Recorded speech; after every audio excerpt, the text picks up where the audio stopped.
आपण पाहत आहात RK न्यूज, बातमी तुमची, आवाज आमचा. सभागृह अनिता कोळेकर, त्याचबरोबर संतोष जाधव आणि नगराध्यक्ष पदाचे उमेदवार सुदर्शन कदम यांच्या प्रचारासाठी म्हणून उपस्थित असणारे आमदार बंटी पाटील साहेब, आदरणीय गणपतराव दादा, त्याचबरोबर या ठिकाणी उपस्थित असणारे अशोकराव कोळेकर साहेब, शैलेश चौगुले, त्या ठिकाणी खास करून या निवडणुकीमध्ये हिरिरीने सहभाग घेणारे संजय चौगुले असतील, अल्ताफ मुल्ला, शकील चिकोडे, राजू दुधगावे आणि सगळेच तुम्ही जणू निवडणूक आपलीच आहे असं समजून ज्या पद्धतीनं निवडणुकीचे प्रचार यंत्रणा राबवला आहे, तुम्ही सगळेच बंधू भगिनींनो, वेळ आपल्याकडे आता थोडा राहिलेला आहे आणि या भागामध्ये असणारी ही जी झोपडपट्टी आहे, इथले प्रश्न आहेत, या संदर्भामध्ये संतोषनं आणि कोळेकर साहेबांनी बरेचसे प्रश्न मांडले.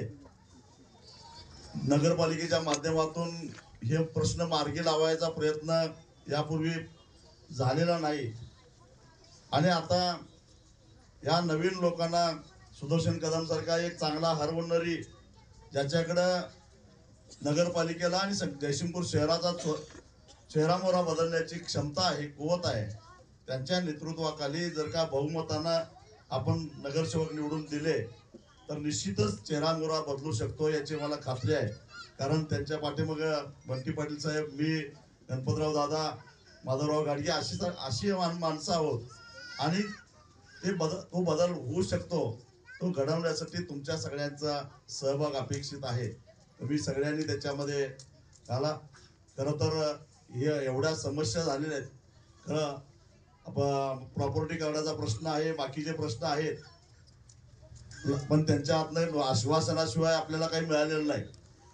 काय यापूर्वी ते जेव्हा स्वतः आरोग्य राज्यमंत्री होते त्यावेळी कोरोना काळामध्ये आपल्या किती लोकांच्यावर उपचार केले हे एकदा त्यांनी सांगावं. उलट काही आमच्याकडे हातात नसताना इथं जयसिंगपूर कॉलेजच्या हॉस्टेलमध्ये जे आपण कोविड सेंटर सुरू केलं, दत्त कारखान्यावर दादानी चालू केलं, इथं जयसिंगपूर कॉलेजवर आम्ही 750 रुग्णांच्यावर उपचार केले. त्यातले 11 रुग्ण असे होते की खाजगी दवाखान्याने नाकारलेले होते, जगत नाहीत म्हणून, पण त्या 11च्या 11 लोकांना जीवदान द्यायचं काम आम्ही त्या काळामध्ये केलेलं आहे. आरोग्यमंत्र्यांनी त्यावेळी काय केलं, फक्त किट खरेदी करणं आणि बाकीच्या वस्तू खरेदी करणं आणि याच्यात भ्रष्टाचार करण्या व्यतिरिक्त यांनी काही केलेलं नाही. तेही सगळं आम्ही बाहेर काढणारच आहे. परंतु या अशा जेव्हा संधी होती, जेव्हा अधिकार होते, त्यावेळी जर ते काही करणार नसतील आपल्यासाठी, तर आता काहीतरी भूलथापा देत असतील तर त्याच्यातून काही निष्पन्न होणार नाही, हे समजून घ्या. सुदर्शन कदमांना आपण त्यांना बहुमत मिळेल, कारण मागच्या वेळी नीता मानेंना आपण निवडून दिलं, पण बहुमत नसल्यामुळं बऱ्याचशा मर्यादा पडल्या. आता सुदर्शन कदमांना बहुमत देऊन आपण नगराध्यक्ष करूया. निश्चितच याच्यामध्ये बदल झाल्याशिवाय राहणार नाही आणि तो बदल आम्ही घडवून आणणार आहोत आणि यासाठी सगळ्यांनी साथ द्या एवढीच विनंती करतो. आणि तुमच्या सगळ्यांच्या सहभागातून आज उद्या डोळ्यात तेल घालून याच्यामध्ये बदल होऊन द्यायचं नाही. कुणी जातीचं कार्ड घेऊन फिरल, कुणी अजून कशाचं कार्ड घेऊन फिरल, याच्याकडे अजिबात लक्ष देऊ नका. ज्यावेळी आपण अडचणीत येतो, ज्यावेळी आपण संकटात येतो, त्यावेळी ना आपल्या जातीचे लोक येतात, ना आपण ज्यांच्या आमिषाला बळी पडलेला असतो ते आपल्या मदतीला येतात. मदतीला तेच येतात जे जीवाभावाचे असतात, जे नेहमी आपल्या बरोबर असतात. आणि म्हणून अशा बरोबरच आपल्याला राहायचं आहे. एक फोन केला तर कोळेकर साहेब धावत येतात, एक फोन केला तर संतोष जाधव पप्पा जातोय आणि आमचे सुदर्शन कदम तर काय नारदासारखा सगळीकडे संचार त्यांचा असतो. सतत ते नेहमी त्यांचं धोरणच आहे. टक्केवारी मुक्त नगरपालिका करणं हे त्यांचं ध्येय आहे. आता सध्याचा कारभार हा टक्केवारी युक्त नगरपालिका आहे. लेखी दिले आम्हाला असं लेखी दिलेलं आहे. असं कोण देतंय का लेखी? अफिडेव्हिट करून त्यांनी दिलेला आहे.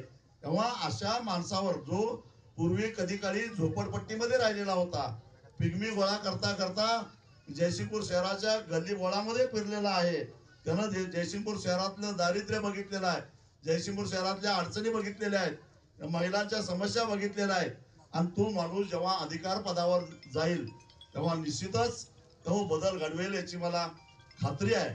आणि म्हणून सुदर्शन कदमांना आपल्याला निवडून आणायचं आहे, अनिता कोळेकरांना निवडून आणायचं आहे, संतोष जाधवांना निवडून आणायचं आहे.